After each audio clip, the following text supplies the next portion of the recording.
"Here's the hoodie and a $70 card," my husband's sister, the CO, said with a smirk as she fired me and kept my $270,000 bonus. I left without a word. But at the Series BAM meeting, the lead investor opened my file, looked at her, and said something that changed everything. $70. That's what my sister-in-law Sydney decided I was worth after 4 years of building her fashion empire from nothing. She slid the burgundy hoodie across the conference table with the gift card tucked into its pocket, her manicured nails tapping against the glass as she waited for me to take it. "We appreciate everything you've done, Aubrey," she said, though her smirk suggested otherwise. My husband Connor sat 3 chairs away, studying his phone like it contained the secrets of the universe, his wedding ring catching the afternoon light. I picked up the hoodie, feeling its cheap polyester between my fingers, and realized this wasn't just a termination. It was a declaration of war she didn't know she'd started. Before we dive deeper, if you've ever been undervalued at work or watched someone take credit for your efforts, please consider subscribing. It's free and helps these important stories reach others who need to hear them. But 3 years earlier, that same conference table didn't exist. Neither did the office or the company or Sydney's delusions of being a fashion mogul. Back then, we worked from the 600-square-foot apartment Connor and I rented above Washmore Dry Cleaners on Madison Street. The place was a disaster. Floors that creaked with every step, windows painted shut by decades of careless landlords, and vents that carried up the permanent smell of pressing chemicals and fabric softener. But it was ours, and it was where Lumiere fashion began. Every morning at 5, I would slip out of bed while Connor slept, his arm always reaching across to my side even in unconsciousness, searching for warmth that had already left for the kitchen table. Those early hours were mine alone, before the world woke up, before Sydney inserted herself into every decision, before the company became something unrecognizable. I would brew instant coffee, we couldn't afford anything better, and open my laptop to dozens of emails from suppliers in Bangladesh, Vietnam, and India who were just ending their workdays. The kitchen table served as our first office, constantly buried under fabric samples, shipping invoices, and sketch pads filled with designs I'd work on between supply chain negotiations. I taught myself Mandarin phrases to better communicate with Mrs. Chin in Guangzhou, who would eventually become our most important fabric supplier. She would stay on video calls past midnight her time, her daughter Amy translating the technical details while Mrs. Chin held up different fabric samples to her webcam, explaining through gestures and broken English why the sustainable cotton blend would revolutionize our production line. Connor believed in the vision then, or at least I thought he did. He would bring me toast around 7, kiss the top of my head, and review the business plan I'd spent 3 weeks perfecting. Sydney was barely a footnote in those early days. She taught yoga at the community center and occasionally stopped by to ask if we could make athletic wear that aligned chakras or incorporated healing crystals. We would smile and nod, then get back to the real work of building a company. The Wednesday that changed our trajectory came 6 months into our venture. Mrs. Chin had sent samples of a revolutionary bamboo cotton blend that would cut our costs by $40,000 annually while maintaining the quality our emerging customer base expected. I was on a video call with her, Amy translating rapidly as we negotiated minimum order quantities, when Connor and Sydney started arguing in the next room. "Why do we need all these foreign relationships?" Sydney's voice carried through the thin walls. "My friend Karen from the farmer's market sells organic cotton. It's basically the same thing and we'd be supporting local businesses." Connor's response was muffled, but I heard Sydney interrupt him. "Aubrey's making this too complicated. Fashion is about intuition, not spreadsheets." I muted my microphone, apologizing to Mrs. Chin with hand gestures while I listened to my husband, the man who had promised to always have my back, fail to defend the months of work I'd put into building our supply chain. When I returned to the call, Mrs. Chin seemed to understand without explanation. She had built her own business in a world that often dismissed women's expertise. We concluded our deal with mutual respect that Sydney would never understand and Connor would never fully appreciate. Family dinners at the Fitzgerald house became exercises in restraint. Marcus, Sydney's father, had made his money in commercial real estate and fancied himself a business genius despite never having created anything himself. He would raise his wine glass every Sunday toasting his daughter's company, while I sat silently, my jaw clenched so tight I'd have headaches for hours afterward. Sydney was just telling us about the sustainable production model she discovered during her meditation retreat. Patricia, their mother, would say while passing the potatoes. So innovative, sweetheart. Sydney would launch into elaborate stories about how she intuited the perfect fabric combinations through spiritual connection with the earth, while I bit my tongue hard enough to taste copper. Connor's hand would find mine under the table, squeezing gently, not in solidarity I later realized but in warning to stay quiet. After dinner, Patricia would always ask me to help clear the plates. "The men need to talk business," she would say, though I was the only one who actually understood our operations. I would stand at their sink, washing dishes by hand because their dishwasher was temperamental, listening to Marcus advise Connor about keeping women from getting too emotional about business decisions. The night I knew things were truly changing came 3 months before the termination. I was in our warehouse, really just a converted storage unit in an industrial district, surrounded by boxes of samples for our spring collection. The calculator showed it clearly. We were finally profitable. Not just breaking even, not just surviving, but actually making money. Real profit that meant we could move somewhere without chemical smells, maybe even take a vacation that didn't involve visiting suppliers. Connor found me there at 11 p.m., tears streaming down my face as I stared at those numbers. But instead of celebrating with me, instead of acknowledging what we'd built, he stood in the doorway with his hands in his pockets. "Sydney thinks you're too involved in operations," he said, the fluorescent lights flickering above us like a warning I was too exhausted to recognize. "Maybe you should take a step back. Focus on being a wife for a while." I looked at him, then really looked at him, and saw a stranger wearing my husband's face. The man who had once stayed up all night helping me package our first orders, who had believed in this dream when it was just sketches and hope, was suggesting I abandon the company I'd built because his sister felt threatened by my competence. "Focus on being a wife," I repeated, my voice steady despite the rage building in my chest. "While Sydney does what, exactly?" He couldn't meet my eyes. "She has vision, Aubrey. Sometimes that's more important than the day-to-day stuff." The day-to-day stuff. That's what he called the supplier relationships I'd cultivated, the production methods I'd developed, the quality control systems I'd implemented. The stuff. Details that didn't matter compared to Sydney's vision of clothing that channeled positive energy. Looking back now, sitting in my new office with that burgundy hoodie framed on my wall, I realize all the signs were there. Every dismissive comment, every credit stolen, every contribution erased. They were all preparing for that moment in the conference room when Sydney would declare my worth as $70 in polyester. The foundation we built together was never truly together. It was mine, built on my expertise and effort, while they watched and waited for the right moment to claim it as theirs. The Monday after Connor suggested I focus on being a wife, I tried logging into our sales database to check the weekend numbers. The same login I'd used every morning for 3 years suddenly showed an error message. "Access denied, please contact your administrator." I refreshed the page twice, cleared my browser cache, even restarted my laptop. The message remained, red text against a white screen, mocking me. Connor was buttering toast in our narrow kitchen when I asked him about it. He didn't look up from the strawberry jam jar he was struggling to open. "Sydney mentioned something about streamlining permissions," he said, his voice carefully neutral. "For efficiency." Efficiency. I set my laptop on the counter harder than necessary. "I built that database.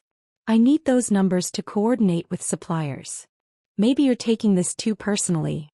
He finally met my eyes, and something in his expression made my stomach drop. "It's probably just a technical thing. Ask IT." IT support, when I called them 20 minutes later, was a 19-year-old named Derek who sounded genuinely uncomfortable delivering the message. "Ms. Fitzgerald specifically requested your access be limited to basic functions only," he said, then added quietly, "I'm sorry, Aubrey." That came from the top. Sydney had been in the company for 18 months and suddenly she was the top. I discovered the new marketing materials by accident the following Thursday. A delivery person had left 3 boxes in our storage room instead of the main office, and I opened them thinking they were fabric samples. Instead, glossy brochures spilled out, their covers featuring our new spring line with Lumiere fashion. A vision realized, printed in gold letters. My hands trembled as I flipped to the founding team page. Where my photo should have been, next to Connor's, there was a generic stock photo of 3 women in business suits, all looking confidently at something off camera. Sydney's photo dominated the opposite page. accompanied by a bio that made my blood pressure spike with each word. Sydney Fitzgerald, founder and CEO, single-handedly revolutionized sustainable fashion following a spiritual awakening during her travels through India. Her intuitive understanding of global markets and natural gift for design has positioned Lumiere as an industry leader. Single-handedly. I read it 3 times, each repetition feeling like another twist of a knife. Below her fabricated biography, smaller text mentioned Connor as co-founder and Marcus as chairman. My name appeared nowhere. Not in the small print, not in the acknowledgements, not even in the trademark registration information at the bottom. I carried one brochure to Sydney's office, my heels clicking against the hardwood floor in a rhythm that matched my accelerated heartbeat. She was on a call when I entered, but I waited, the brochure tight in my grip, until she finished telling someone about her transformative journey into fashion. "These are interesting," I said, placing the brochure on her desk with deliberate calm. "Especially the part where you revolutionized an industry single-handedly." She glanced at it briefly, then returned to organizing papers on her desk. We needed to simplify the narrative for investors. Too many names confuse the story. The true story? The compelling story. She looked up at me with eyes that held no warmth. "Investors want visionaries, not operational details." "I'm an operational detail?" "Aubrey, don't be dramatic. You know how important you are to the team." "Team? Not the company we built, not the partnership we formed, but the team." Like I was a player she could bench whenever convenient. The trade show in Las Vegas 2 weeks later was when the full scope of Sydney's deception became clear. I was managing our booth, explaining our sustainable practices to potential buyers, when Mr. Patel appeared. He owned one of our key manufacturing facilities in Mumbai, and his innovative dyeing process was essential to our environmental claims. "Aubrey." His face lit up with genuine warmth. "I was hoping to find you. I must tell you, I was very confused yesterday." "Yesterday?" "Your Sydney," she approached me at the evening reception. Introduced herself as the sole founder, claimed she discovered my factory through. He paused, searching for the right words. "Spiritual meditation?" She said the universe guided her to us. My mouth went dry. "She said that." "My friend, you slept on my office couch for 3 days. My wife brought you dal because you forgot to eat while we worked out pricing. You learned basic Hindi to better communicate with my staff." His expression grew concerned. "Is everything all right with the company ownership?" She spoke as if you were never involved. I forced a smile that felt like broken glass. "There have been some organizational changes." Mr. Patel studied my face with the wisdom of someone who had navigated business politics for 30 years. "I see," he said quietly. "You should know, Aubrey, that my loyalty is to people, not companies. I remember who built these relationships." His words stayed with me through the rest of the trade show, through Sydney's presentation where she claimed to have personally visited every factory in our supply chain, through Connor's speech about their family's commitment to ethical fashion. I stood in the back of the room, invisible, watching my work get attributed to someone who couldn't even locate Mumbai on a map without Google. Patricia Fitzgerald's 60th birthday party was held at their colonial-style house in Westchester, complete with catered appetizers and a string quartet playing in the garden. I wore the navy dress Connor had bought me for our anniversary, trying to blend in among their country club friends and business associates. I was refilling my wine glass when Patricia cornered me in the kitchen. "Aubrey, dear, could you help me with something in the powder room?" Confused but polite, I followed her down the hallway lined with family photos that conspicuously included no pictures of Connor and me together. She led me into the guest bathroom and closed the door behind us, the soft click of the lock sharp in the sudden silence. "Sydney tells me you'll be stepping back from the company soon," she said, adjusting her pearl necklace in the mirror. The vanity lights cast harsh shadows across her carefully made-up face. "I'm sorry, what?" "To focus on starting a family." She said you've been discussing it with Connor. The lie was so bold, so completely fabricated that I actually laughed. "We've never discussed that." Patricia turned to face me fully. "Well, perhaps you should. Sydney has always been the business mind in the family. Even as a child, she had such vision, such leadership qualities." Through the door, I could hear Connor's laugh, followed by Sydney's voice saying something about emotional people not understanding corporate culture. The words were muffled, but the meaning was clear. "With all due respect, Patricia, Sydney was teaching part-time yoga when I built our supply chain. Her expression hardened. Built is such a strong word, dear. From what I understand, you've been helping with administrative tasks. Administrative tasks. 4 years of 18-hour days reduced to filing and phone calls in their revisionist history. Is that what Sydney told you? Sydney doesn't have to tell me anything. I can see what's happening. You're trying to take credit for my daughter's success, and frankly, it's embarrassing. The bathroom suddenly felt too small, the floral wallpaper too busy, the scent of Patricia's perfume too cloying. I reached for the door handle. Where are you going? Back to the party. To my husband. Your husband, she said with emphasis that made the title sound temporary, understands family loyalty. I left her in the bathroom, walked through her perfect house with its perfect furniture and perfect guests, and found Connor on the patio, surrounded by Sydney's friends, laughing at another story about my emotional response to a supplier issue. He didn't notice when I left early. Or maybe he did and just didn't care enough to follow. I drove home from Patricia's party alone that night, taking the long route through empty suburban streets while Connor stayed behind, probably still entertaining Sydney's friends with stories about my emotional inadequacies. The dashboard clock read 11:47 p.m. when I pulled into our apartment complex, and I sat in the car for another 10 minutes, staring at our lit kitchen window, wondering when home had stopped feeling safe. Tuesday morning arrived with unusual quiet. Connor had already left when I woke, his coffee mug abandoned in the sink, no note explaining his early departure. At the office, something felt different the moment I walked through the door. Conversations stopped mid-sentence. Eyes darted away from mine. The usual morning greetings were replaced with uncomfortable silence. Emma, Sydney's assistant, appeared at my desk at 10 a.m. She usually bounced when she walked, all 23-year-old enthusiasm and fresh college optimism. Today she moved like someone approaching a funeral, her hands clutching a single piece of paper. Sydney needs you in the executive conference room at 3, she said, looking somewhere past my left shoulder.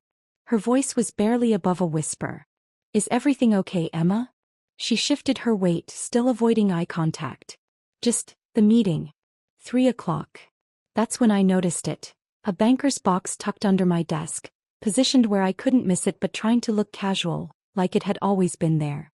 The kind of box people use when they're packing up their lives in a hurry. Emma, what's going on? I have to go, she said, already backing away. 3 o'clock. Don't be late. I watched her practically run back to her desk, where she bent over her computer with the kind of intense focus people adopt when they're desperately trying not to be involved in something. Around the office, I noticed other strange behaviors. The newest intern, Jake, was whispering urgently to another junior employee, both of them glancing my way. When I stood up, they scattered like startled birds. My phone buzzed with a text from Rachel in accounting. Everyone's been told to stay visible this afternoon. Something's happening. I knew then. The banker's box, Emma's avoidance, the orchestrated visibility. They were setting up my public execution. Sydney wanted witnesses. At 2:45 I walked to the bathroom and stared at myself in the mirror. My reflection looked tired but determined, like someone preparing for battle they knew they'd lose but would fight anyway. I fixed my lipstick, straightened my blazer and walked to the conference room with my head high. They were already assembled when I arrived. Sydney at the head of the table, wearing a cream-colored suit that probably cost more than most people's monthly rent. Marcus to her right, his attention seemingly absorbed by his phone screen, though I could see his thumb wasn't moving. He was just avoiding looking at me. And Connor, my husband, seated 3 chairs away from Sydney, signing documents without reading them, his wedding ring catching the afternoon light streaming through the floor-to-ceiling windows. Aubrey, Sydney said, her tone suggesting we were about to discuss quarterly projections rather than destroy my life. Please sit. I remained standing. What's this about? She slid something across the glass conference table. A burgundy hoodie, the kind we sold for $90 but probably cost us $8 to make. Tucked into its front pocket was a gift card. The hoodie looked familiar and then I realized why. It was from our reject pile, the ones with slightly crooked seams that we couldn't sell at full price. We're restructuring, Sydney said, her manicured nails tapping against the table in a rhythm that sounded like a countdown. Your position has become redundant. Redundant. I picked up the hoodie, feeling its cheap polyester blend between my fingers. After 4 years of building this company? We appreciate everything you've done, she continued, though her smirk suggested the opposite. This is your severance package. I pulled out the gift card. $70 to a grocery chain I never shopped at. Not even a round number. Just $70 like someone had grabbed whatever was lying in the office gift drawer. What about my performance bonus? The $270,000 I earned by securing the Chin contract. That's being restructured as well. Sydney's smile widened slightly. Budget constraints. I looked at Connor, then really looked at him. He was still signing papers, his hand moving mechanically across pages. Sydney slid toward him. He wouldn't meet my eyes. Connor. He paused for a fraction of a second, then continued signing. It's business, Aubrey. Business. 4 years of building something together, 5 years of marriage, and it was just business. Is this from our reject pile? I held up the hoodie, examining its crooked seam with theatrical interest. Did you specifically choose the ugliest one, or was this just luck? Sydney's smirk faltered for half a second. We thought you'd appreciate having something to remember your time here. Oh, I'll remember everything, I said, folding the hoodie with deliberate precision. Every single thing. Marcus finally looked up from his phone. Security will help you collect your belongings. Security. They'd called security on me like I was some kind of threat, like I might steal staplers or sabotage the computers I'd configured myself. I walked out of that conference room with the hoodie under my arm and the $70 gift card in my pocket, the glass walls ensuring everyone in the office could see my humiliation. They were all watching, pretending to work while stealing glances at the woman being escorted out by security. Tony, the security guard, was waiting at my desk. I'd recommended him for the job 6 months ago when he was struggling after being laid off from his previous position. He couldn't look at me as I began packing my belongings into the banker's box Emma had so thoughtfully provided. My hands shook as I removed the photo from our first fashion show. Connor and me, exhausted but triumphant, surrounded by models wearing designs I'd stayed up 3 nights straight to perfect. Into the box it went, along with my coffee mug, the one Connor had given me that said, "World's Best Wife," in gold letters that were starting to chip. The office was silent except for the sound of my belongings dropping into cardboard. Then suddenly music started playing over the speakers. Goodbye, by the Spice Girls, the volume just loud enough to be noticeable but not quite loud enough to seem deliberate. I looked up and saw Emma at her desk, her face red, studying her computer screen with suspicious intensity. Sydney stood in her office doorway, watching with undisguised satisfaction. I'm sorry, Tony whispered as we walked toward the elevator. This isn't right. I didn't trust myself to speak, just nodded and kept walking. The elevator ride felt endless, descending through floors of the building I'd helped lease, past conference rooms where I'd negotiated deals that built this company, down to the parking garage where my 8-year-old Honda Civic waited in space B26. The same space where Connor had proposed 2 years ago, getting down on one knee beside my car after we'd received our first 6-figure purchase order. The same space where we'd celebrated with champagne from paper cups, planning our future, our company, our life together. I sat in my car, the banker's box on the passenger seat, the burgundy hoodie draped over it like a shroud. The $70 gift card sat on my dashboard and I started laughing. Not happy laughter, but the kind that comes when absurdity exceeds your capacity to process it rationally. $70. After everything I'd built, every relationship I'd cultivated, every sleepless night spent making Sydney's fantasies into reality, they'd calculated my worth at $70 in polyester. The security camera in the corner of the garage recorded everything. My laughter that turned to something between crying and rage, my hands gripping the steering wheel until my knuckles went white, my head resting against it while my body shook with emotions I couldn't name. Through my windshield I could see Sydney's office window 5 floors up. She was probably watching, enjoying her victory, celebrating the successful elimination of the woman who knew too much, who'd built too much, who'd become too inconvenient to keep around. But she'd made a mistake. In their arrogance and cruelty, they'd all made a crucial mistake. They'd left me with nothing to lose. I drove home from the parking garage with the banker's box sliding across my passenger seat at every turn, the burgundy hoodie mocking me from where it lay crumpled on top. My apartment was dark when I arrived, Connor still at the office celebrating my elimination with Sydney and Marcus, probably toasting with the champagne they kept for special occasions. I dropped the box by the door and went straight to my laptop, something pulling me toward answers I wasn't sure I wanted to find. The company's shared drive was still accessible from my personal computer, an oversight in their eagerness to humiliate me. I logged in, knowing they'd revoke this access within hours once someone in IT realized their mistake. My fingers moved across folders I'd organized myself over the years, through financial documents, supplier contracts, design specifications until I found something new. A folder created just 3 weeks ago, labeled Company Narrative, Final Version. My cursor hovered over it for a moment. Then I clicked. The document that opened was 42 pages of revisionist history so bold it took my breath away. According to this fiction, Sydney Fitzgerald had single-handedly conceived, developed and built Lumiere fashion from the ground up. She had supposedly traveled to Asia 12 times to establish supplier relationships, developed our sustainable production methods through intensive research and innovation, and created our entire business model during what the document called her entrepreneurial awakening. My name appeared exactly once, buried on page 31, in a section titled, Support Staff and Contractors.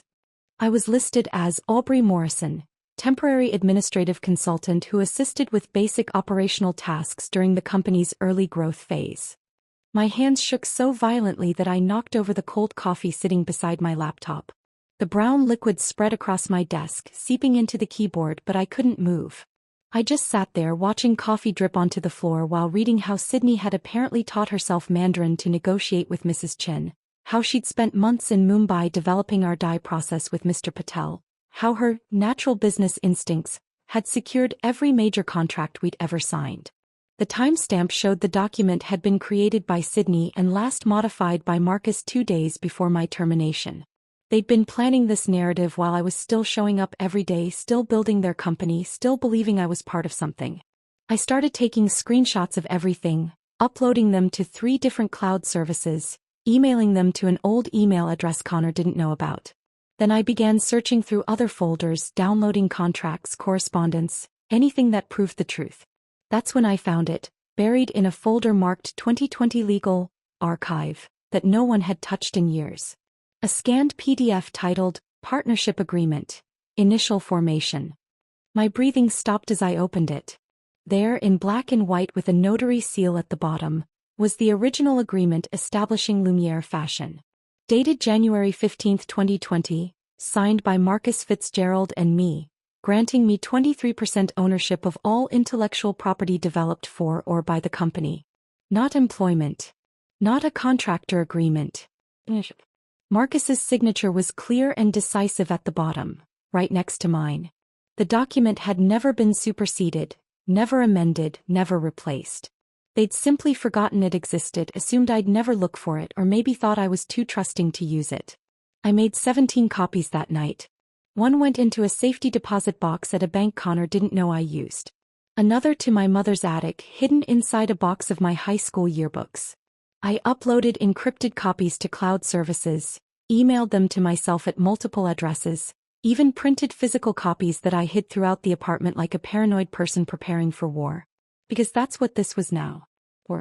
3 days later, I sat at my mother's kitchen table in Queens, watching her pour chamomile tea into the good china she only used for serious conversations. She hadn't said much when I called, just told me to come over and bring my appetite.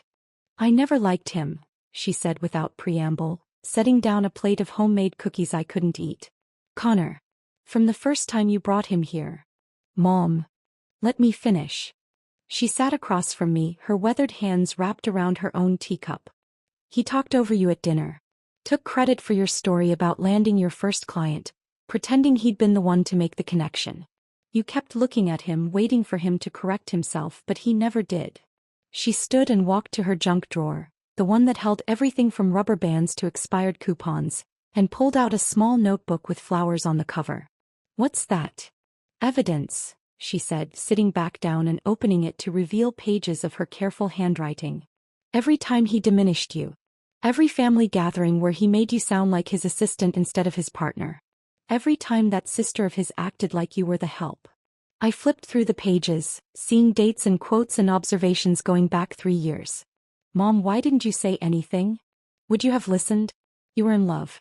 You had dreams. Sometimes children need to learn their own lessons. She reached across the table and took my hand. But I knew this day would come. People like them always show their true colors eventually. He was right. Every slight was there in her careful documentation. Connor explaining our idea that I'd developed alone. Sydney asking me to take notes during meetings I was supposed to be leading. Marcus referring to me as Connor's wife, instead of by my name or title. There's an attorney, my mother said. Patricia Hendricks. She helped Mrs. Chen's daughter with her business dispute last year. Mr. Patel recommended her when I called him. You called Mr. Patel? I called everyone. Mrs. Chen, Mr. Patel, that fabric supplier from Vietnam whose name I can't pronounce. They're all furious about what happened to you. He squeezed my hand. You have more allies than you think. Patricia Hendricks's office occupied the 20th floor of a Manhattan building with views of the Hudson River. She was younger than I expected, maybe 40, with sharp eyes that seemed to catalog everything about me in the first 3 seconds after her assistant showed me in. I laid out everything on her conference table. The partnership agreement, the false narrative, screenshots of the real history, my mother's notebook of observations. Patricia examined each document with the focus of someone defusing a bomb, occasionally making notes on a legal pad. When she finally looked up, she was almost smiling. They made 3 mistakes, she said, leaning back in her leather chair. They underestimated you, they got sloppy, and they put it in writing. Is the partnership agreement enforceable? Enforceable. He actually laughed. This agreement means you own 23% of all intellectual property. Based on their own valuations for the Series B, that's approximately $27 million in IP. Your share is worth about $6.2 million. The number hung in the air between us, impossible and real at the same time. They can't raise funds with unclear ownership, Patricia continued. No investor will touch them once they know about this. You have them trapped. She stood and walked to her wall of diplomas, the afternoon sun turning them golden. The question is, what do you want? Money? Recognition? To destroy them completely? I thought about Sydney's smirk as she slid that hoodie across the table. Connor signing papers without looking at me. Marcus pretending his phone was fascinating while my life collapsed. I want what's mine, I said. And I want them to know that their $70 wasn't enough to make me disappear. Patricia turned back to me with the expression of someone who'd just been handed their favorite type of case. Then let's make sure they never forget your name again. Patricia Hendricks leaned forward across her conference table, her fingers steepled as she laid out the strategy. We wait, she said, her voice carrying the certainty of someone who had played this game before. We let them get comfortable, let them move forward with their plans, and then we strike when it will hurt the most. I left her office with a timeline in my head and a cold determination in my chest. 3 months until their Series B presentation. 3 months to gather everything we needed. 3 months to pretend I had simply disappeared while building a case that would destroy their carefully constructed lies. The first test came 2 weeks later at the monthly Fitzgerald family dinner. Connor had been texting me, begging me to keep up appearances while we figured things out. I agreed, but not for the reasons he thought. I arrived at Patricia and Marcus's colonial house wearing my best smile and a dress Connor had never seen before. One I'd bought with my own money, not the company card Sydney had revoked. The dining room smelled of pot roast and privilege, Patricia's good china gleaming under the chandelier that had been in Marcus's family for 3 generations. Aubrey, Sydney said as I entered, her voice dripping with false warmth. So glad you could make it. I wasn't sure you'd have time now that you're between opportunities. I took my seat across from her, accepting the wine Connor poured with hands that barely trembled. Actually, I've been catching up on my reading. That Fashion Weekly interview you did was fascinating. Her eyes lit up, mistaking my interest for admiration. Oh, you saw that? Every word. Especially the part where you talked about intuiting the supply chain through meditation. Such a unique approach to international business. Connor shifted uncomfortably beside me, but Sydney was already launching into her story, elaborating on how she had spiritually connected with suppliers across Asia without ever leaving the country. It's amazing, I said, pulling out my phone to check a message, but actually hitting record on the voice memo app. You've never actually been to any of these factories? Why would I need to? Sydney laughed, wine making her careless. That's what video calls are for. Besides, I find physical travel limits the spiritual connection. Patricia nodded approvingly while Marcus carved the roast, and I documented every word of Sydney admitting she'd never met the suppliers she claimed to have discovered. Connor kept trying to catch my eye, sensing something was wrong but not understanding what. "You're so quiet lately," Patricia observed, passing me the green beans. "Everything all right?" "Just processing some changes," I said, calculating that we were exactly 73 days from the Series B presentation. Sometimes silence is more valuable than words. After dinner, I excused myself to the bathroom and immediately forwarded the recording to Patricia Hendricks. My phone buzzed with her response. "Perfect. Keep going." The real work happened in my kitchen at 2 in the morning, my laptop open to WhatsApp while I navigated time zones that had become as familiar as my own neighborhood. Mrs. Chen's face filled the screen, her expression fierce despite the pixelated connection. "She said what?" Mrs. Chen's accent thickened with anger. "Spiritual guidance led her to my factory? I built this business with my husband for 20 years. You found us through trade directories and cold calls, Aubrey. You slept on our office floor during contract negotiations." "I know," I said, screenshots of Sydney's false claims spread across my kitchen table. "But I need you to put that in writing." "I'll do more than that." Mrs. Chen held up her phone, showing me an email from Sydney claiming to have been the primary contact since day one. "She sends these lies to my staff. They forward them to me because they know the truth." One by one, suppliers joined our video calls. Mr. Patel from Mumbai, his son Raj, now a corporate lawyer, taking notes on everything. The fabric suppliers from Vietnam, the button manufacturer from Seoul, the zipper company from Osaka. 12 suppliers in total, each one prepared to state that Sydney had never visited, never negotiated, never built anything. "If they don't pay you fairly," Mr. Patel said during one late-night call, his wife bringing him tea in the background, "we terminate our contracts. All of us. Let them explain to investors why their supply chain disappeared overnight." My kitchen table became a war room, covered in phone cards for international calls, printed emails highlighting lies, sticky notes with time zones and names. I lived on coffee and determination, building alliances across continents while Connor slept at his parents' house, still pretending we were working through a rough patch. Wednesday evening, I did something I'd never done before. Followed Sydney to her yoga class. The studio was in Soho, all exposed brick and expensive enlightenment, the kind of place where people paid $40 to sweat in designer workout clothes. I positioned my mat directly behind hers, close enough to hear her conversation with her friend Rebecca before class started. My phone, tucked under my towel, recorded everything. "The Series B is going to change everything," Sydney said, adjusting her rose gold water bottle. "Finally, people will recognize me as the visionary I am." "What about that woman who used to work with you?" Rebecca asked. "Your brother's wife?" Sydney laughed, the sound sharp enough to cut glass. "Getting rid of her was like removing a tumor. She was holding us back with all her spreadsheets and concerns about reality. Some people just don't understand vision." I held warrior pose while she compared me to cancer, breathing through the rage that wanted to explode out of every pore. Her Lululemon outfit probably cost $400. More than 5 times the severance she'd given me.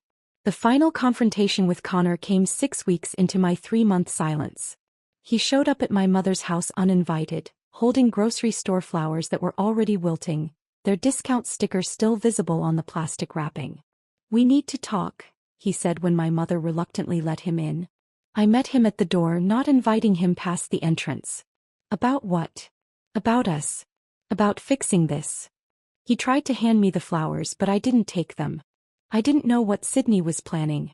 I was caught in the middle. "You sat there and watched her humiliate me. You signed papers without reading them." "I was trying to keep the peace. You know how my family is." "I know exactly how your family is," I said, pulling the divorce papers from the table by the door where I'd been keeping them for this exact moment. "That's why I'm done with all of you." He looked at the papers like they were written in a foreign language. "You're being vindictive. This is about the money, isn't it? The bonus. The bonus you let them steal? That's company money now," he said, his mask finally slipping. "You need to accept that and move on." I handed him the papers, watching his face crumble as he realized I was serious. "I am moving on. Sign these and leave." "Aubrey, please. Sign them, Connor. Or I'll have them served at your office. Your choice." He signed them there in my mother's doorway, his hand shaking as he realized that his sister's ambition had cost him his marriage. When he finished, he looked at me one last time. "She's going to destroy you," he said quietly. "Sydney doesn't lose." I smiled then, thinking of the partnership agreement hidden in 17 different locations, of the suppliers ready to revolt, of Patricia Hendricks preparing our case like a surgeon preparing for a life-saving operation. "We'll see about that." I closed the door behind Connor and stood in my mother's entryway, listening to his car pull away from the curb. The divorce papers felt heavy in my hand, their weight representing more than just the end of a marriage. They were the first concrete step toward reclaiming everything they had taken from me. The next morning I drove to Delaware. The 3-hour drive gave me time to think, to plan, to transform from Aubrey Morrison the discarded wife into something else entirely. The lawyer's office sat in a strip mall between a tax preparation service and a nail salon, deliberately unremarkable, the kind of place where business entities were born without fanfare. The attorney, Mr. Brennan, had done this thousands of times before. His office walls were beige, his desk was beige, even his coffee mug was beige. Everything designed to be forgotten the moment you walked out. His assistant offered me coffee in a mug that read "World's Best Boss." The irony not lost on me as I prepared to become exactly that for the first time in my life. Meridian Holdings LC. I told him when he asked for the company name. I had chosen it carefully. Meridians were invisible lines that defined everything on a map, determining location, ownership, boundaries. Just like I was about to define who really owned what in the mess Sydney had created. "Purpose of the business?" Mr. Brennan asked, fingers poised over his keyboard. "Asset management and intellectual property holdings." He didn't ask more questions, just typed efficiently while I signed document after document, each signature moving me closer to my goal. Within an hour, Meridian Holdings LLC existed, a legal entity that would soon own 23% of Lumiere Fashion's intellectual property. Sydney had no idea that while she was giving interviews about her visionary leadership, I was creating the weapon that would destroy her carefully constructed empire. 2 weeks before the Series B presentation, Patricia Hendricks called me to her office at midnight. The building was nearly empty, just security guards and cleaning crews, the perfect environment for what we needed to do. "We're going to rehearse every possible scenario," Patricia said, spreading documents across her conference table. The city lights glowed through her floor-to-ceiling windows, making Manhattan look like a circuit board powering our plan. "Sydney might cry, might threaten, might try to negotiate on the spot. You need to be prepared for anything." We role-played for hours, Patricia alternating between Sydney's probable responses and the investor's likely questions. She taught me to keep my breathing steady when confrontation came, to maintain eye contact without blinking, to let silence do the heavy lifting when words would only complicate things. "What if she calls me directly?" I asked, pushing aside an empty container of lo mein. "You don't answer. Let her spiral. Let her leave voicemails that we can document as evidence of consciousness of guilt." "What if Connor tries to intervene?" "Connor signed the divorce papers. He has no standing anymore. He chose his side." We practiced until 3 in the morning, empty Chinese takeout containers creating a timeline of our preparation. Patricia showed me exactly when she would send the email to investors. 11:47 a.m., precisely 15 minutes into Sydney's presentation, after she had made her claims but before she could close the deal. "The timing has to be perfect," Patricia explained, her finger tracing the agenda we had obtained through a contact at the venue. "Too early and they might postpone. Too late and some investors might have already committed verbally." 3 days before the presentation, I visited the Meridian Hotel. The lobby was all marble and crystal, the kind of place that whispered money with every surface. I needed to find the perfect vantage point, somewhere I could watch the destruction unfold without being immediately visible. The lobby cafe sat adjacent to the ballroom, separated by floor-to-ceiling windows that allowed diners to see inside during events. I tested several tables before finding the perfect one. Corner position, partially hidden behind a decorative plant, but with clear sightlines to both the presentation stage and the investor seating area. The barista, a young woman named Elena with kind eyes and an Eastern European accent, noticed me testing the Wi-Fi strength at various spots. "Important video call?" she asked. "Something like that. I need to be here next Thursday around 11. This exact table. Big presentation happening that day." Elena said, nodding toward the ballroom. Some fashion company. They've booked the whole space. I pulled out the $70 gift card Sydney had given me as severance, the plastic worn from being carried in my pocket like a talisman. Can I use this to reserve the table? Maybe order something special that day. Elena looked at the card, then at me, and something in her expression suggested she understood more than I had said. I'll make sure this table is yours. Would you like me to prepare your coffee at exactly 11:30? 11:45 would be perfect. The irony of using Sydney's insulting severance to buy the coffee I would drink while watching her downfall felt like poetry. The final family photograph happened the Sunday before everything changed. Patricia Fitzgerald had insisted on it, claiming they needed an updated portrait for their holiday cards. The real reason, I suspected, was Sydney wanting to document her triumph before the Series B funding came through. The photographer arranged us in Patricia's living room, everyone wearing coordinated shades of blue and cream, except for me. I had worn the burgundy hoodie under my blazer, hidden but present, like the truth waiting to emerge. The polyester felt scratchy against my skin, a constant reminder of what they had reduced me to. Aubrey, could you remove your blazer? The photographer asked. The black doesn't quite match the color scheme. I'm cold, I lied, pulling it tighter around me. Sydney stood in the center of the arrangement, radiant in her designer dress, surrounded by her parents and Connor like they were her court. Connor's hand rested on my shoulder, but it felt like a stranger's touch, the weight of it making me want to shrug away. His wedding ring caught the photographer's lights, the same ring he had slipped on my finger 5 years ago while promising to love, honor, and protect. Everyone smile, the photographer commanded. Think happy thoughts. I smiled and thought about the email Patricia would send in 94 hours. Sydney beamed beside me, unaware that this would be the last photo where she would look victorious. Patricia commented on how perfect we all looked, how blessed they were to have such a successful family. One more, the photographer said. This time, everyone look at Sydney. She's the star of the show. We all turned toward her, and in that moment, I memorized her expression. The self-satisfaction, the arrogance, the complete certainty that she had won. I wanted to remember exactly how she looked before everything she had stolen got ripped away.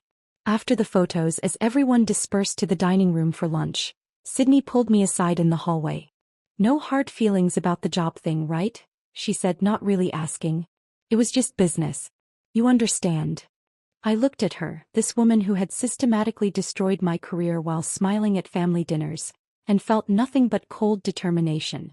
I understand perfectly, I said. She patted my arm condescendingly and walked away, her heels clicking on the hardwood floor in a rhythm that sounded like a countdown. 89 hours until the presentation. 89 hours until the truth would finally matter more than the narrative. 89 hours until Sydney learned that $70 and a polyester hoodie were not enough to buy my silence or my disappearance. I left the Fitzgerald house that Sunday with 89 hours on my mental clock, each tick bringing me closer to the moment when truth would finally matter more than perception. Monday passed in a blur of final preparations with Patricia, confirming that every document was ready, every supplier statement notarized, every piece of evidence organized for maximum impact. Tuesday felt like standing at the edge of a cliff, knowing the jump was coming but not quite ready for the free fall. Wednesday night I didn't sleep at all. Thursday morning arrived gray and humid, the kind of weather that makes Manhattan feel claustrophobic. I dressed carefully, choosing a simple black dress that would let me blend into the Meridian Hotel's upscale crowd. The burgundy hoodie stayed in my bag, a reminder of why I was doing this. I arrived at the hotel at 10:45, giving myself time to settle at my reserved table in the cafe before Sydney's grand performance began. Elena, the barista, recognized me immediately and had my table ready with a small reserved sign that she removed as I sat down.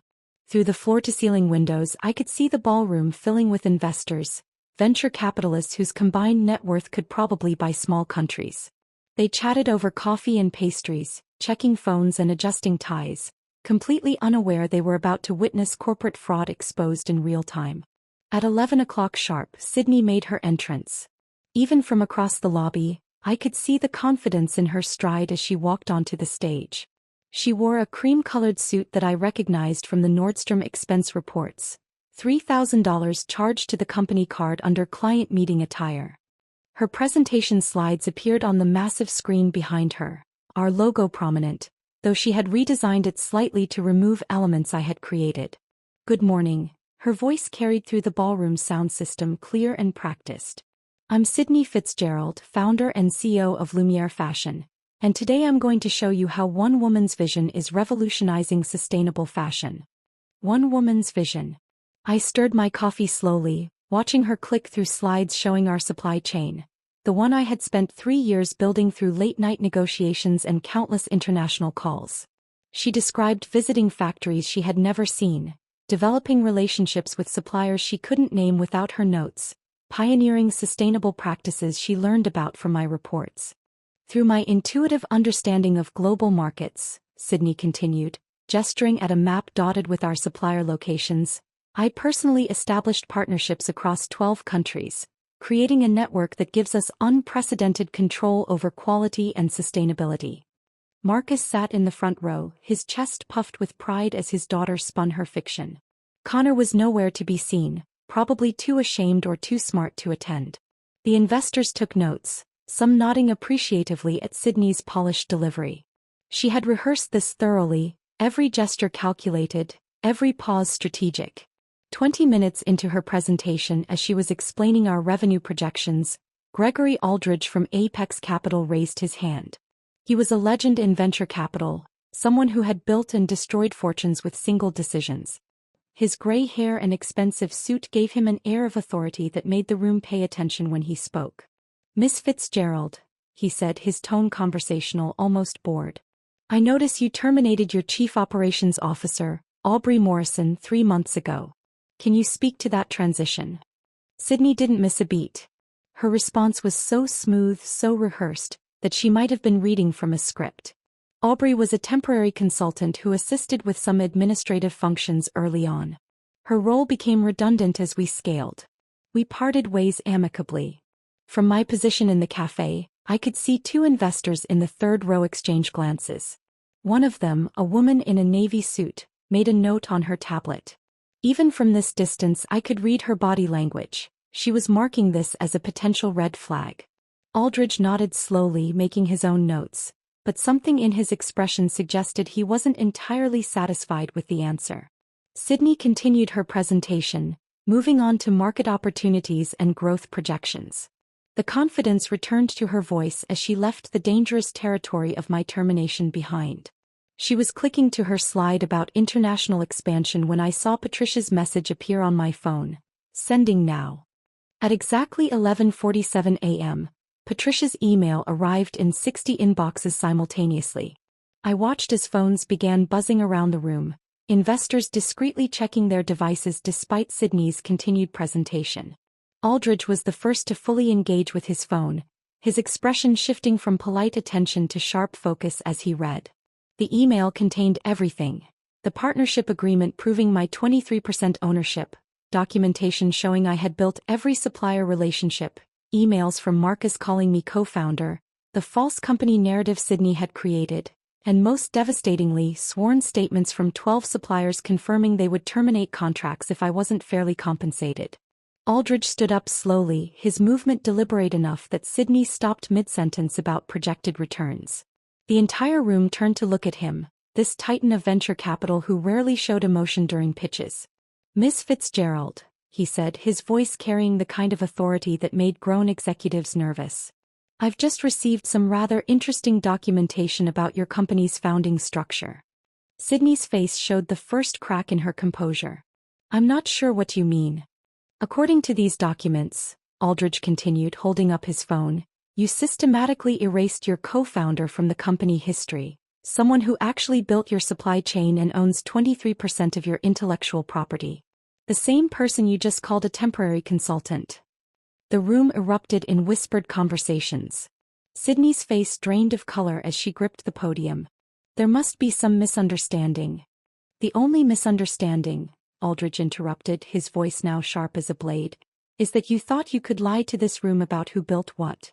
I have signed statements from 12 of your key suppliers saying they'll terminate contracts if Ms. Morrison isn't fairly compensated.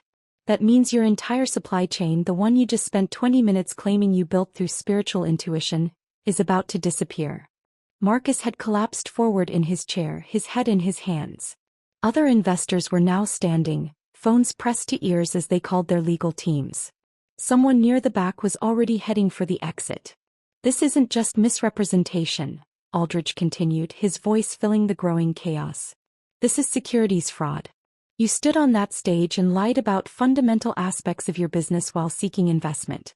That's a federal crime, Miss Fitzgerald."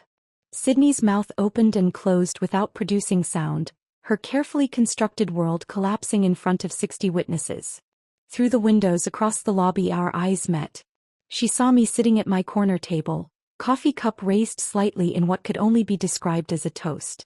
Her face contorted with rage and recognition as she realized I had orchestrated this moment. The investor exodus began immediately. They filed out with the urgency of people fleeing a building fire, their conversations a mix of anger and self-preservation. Sydney stood frozen at her podium, the presentation slides still showing behind her. Projections for a company that had just ceased to exist as a viable investment. She started screaming my name, pointing toward the cafe, telling security to stop me, that I had done something illegal, that they needed to call the police. But I was already standing, leaving cash on the table for Elena, walking calmly toward the exit as Sydney's hysterical voice echoed behind me. Security guards looked confused, unsure why they should detain someone for drinking coffee in a public cafe. Several investors passed me on their way out and I heard one say to another, "Morrison?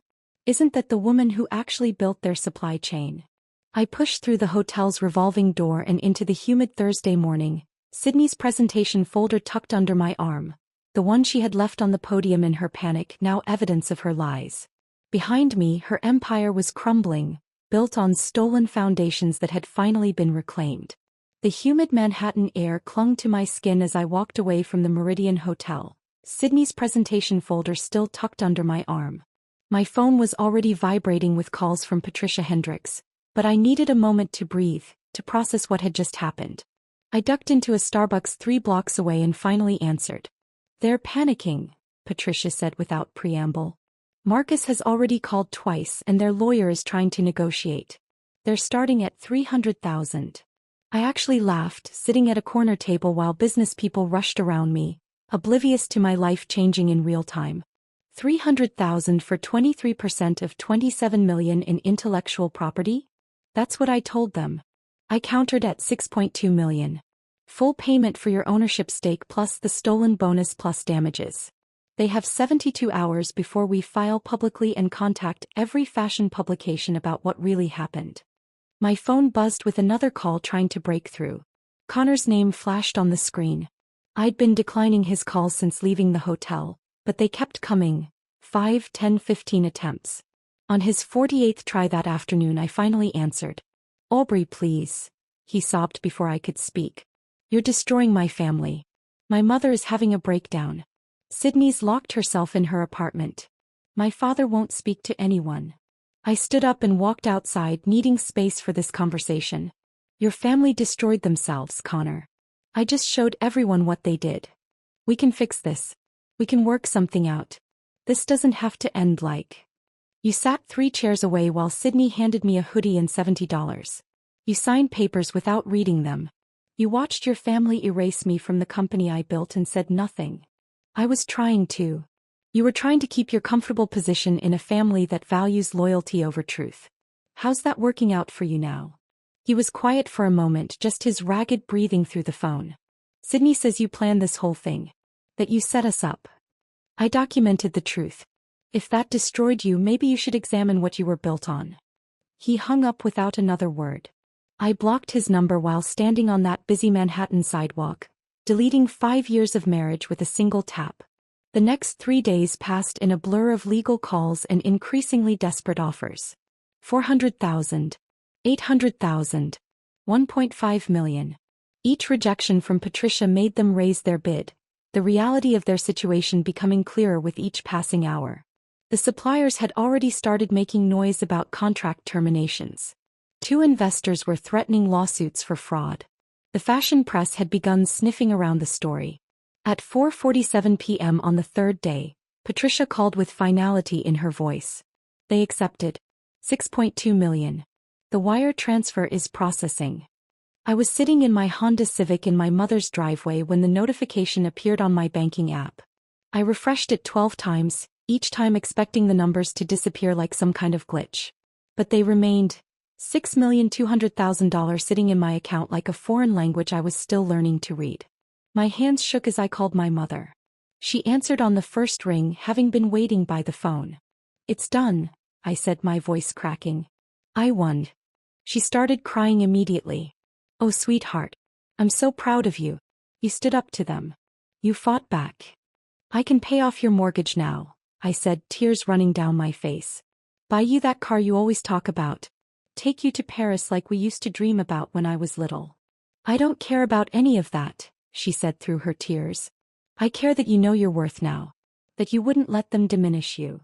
I sat in that Civic one last time, remembering all the drives to work, all the nights I'd cried in this driver's seat, all the moments I'd felt small and worthless.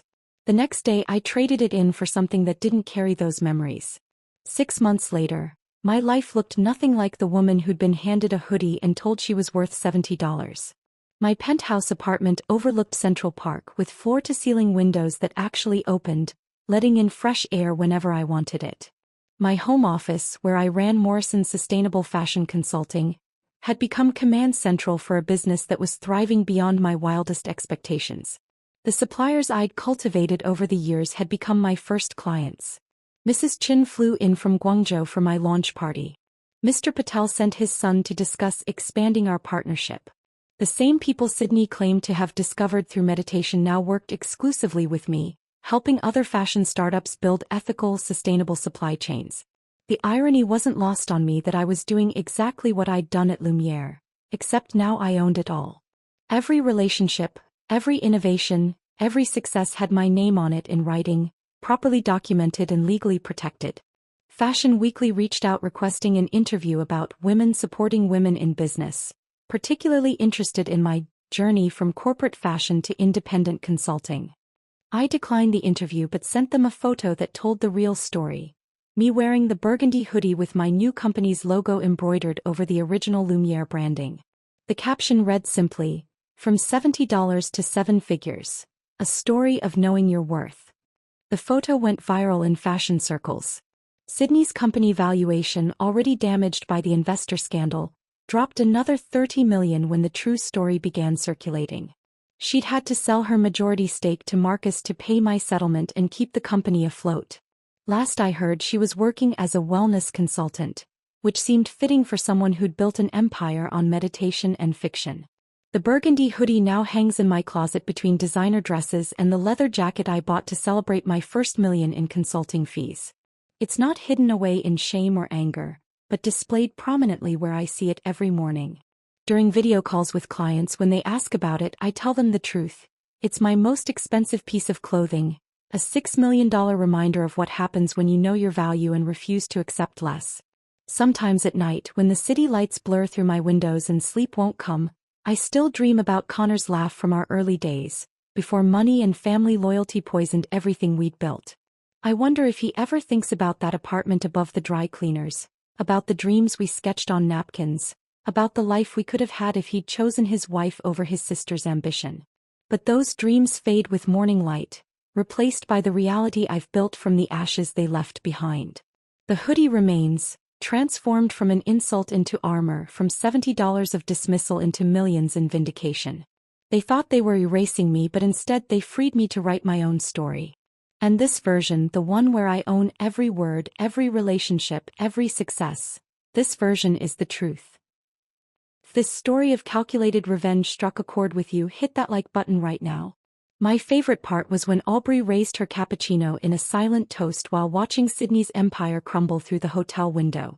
What was your favorite moment of justice served? Drop it in the comments below. Don't forget to subscribe and ring that notification bell to catch more gripping stories of underdogs who refuse to be erased. Refuse to be erased. Refuse to be erased. Refuse to be erased. Refuse to be erased.